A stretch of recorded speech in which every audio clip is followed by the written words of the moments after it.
কুরআন ও বেদ বোঝা খুবই কঠিন এবং আমি দ্বিধাগ্রস্ত।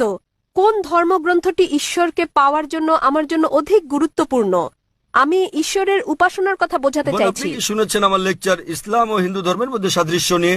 অথবা হিন্দু ধর্মগ্রন্থে হযরত মুহাম্মদ সাল্লাল্লাহু আলাইহি সাল্লাম, এটা কি শুনেছেন? হ্যাঁ, শুনেছি। জানেন যে আপনার ধর্মগ্রন্থে বলা হয়েছে সর্বশেষ বার্তাবাহক নবী মুহাম্মদ সাল্লাল্লাহু আলাইহি সাল্লাম? হ্যাঁ। আপনি এটা জানেন? হ্যাঁ। তাহলে আপনি বিশ্বাস করেন যে নবী মুহাম্মদ আল্লাহর বার্তাবাহক? হ্যাঁ, অবশ্যই। আপনি কি বিশ্বাস করেন? হ্যাঁ। তাহলে আপনি যদি বিশ্বাস করেন যে ঈশ্বর একজন, যদি বিশ্বাস করেন প্রতিমা পূজা করা নিষিদ্ধ, এবং যদি বিশ্বাস করেন যে নবী মুহাম্মদ সাল্লাল্লাহু আলাইহি সাল্লাম সর্বশেষ বার্তাবাহক, তাহলে আরবি ভাষায় আমরা আপনাকে বলি মুসলিম।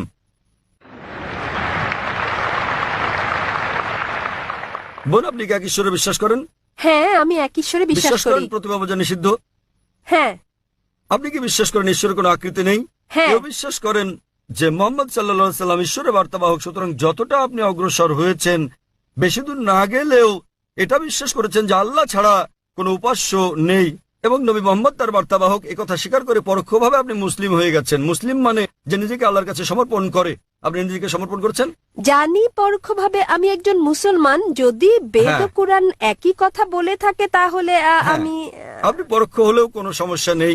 পরোক্ষ হলেও স্বাগতম, প্রত্যক্ষ হন বা পরোক্ষ, আপনাকে আমরা স্বাগত জানাই। এখন আপনি জানেন কি কি অভিন্ন। এখন যদি বেদ বলে যে সর্বশেষ পয়গম্বর মুহাম্মদ সাল্লাল্লাহু আলাইহি সাল্লাম এবং তাকে অনুসরণ করেন, তাহলে আপনি নবী মুহাম্মদকে অনুসরণ করে পরোক্ষভাবে বেদকেই অনুসরণ করছেন। তাহলে আপনাকে হ্যাঁ। জানতে হবে নবী মুহাম্মদ কি বলেছেন, তারপর আপনাকে পড়তে হবে হাদিস, তবে ধীরে ধীরে।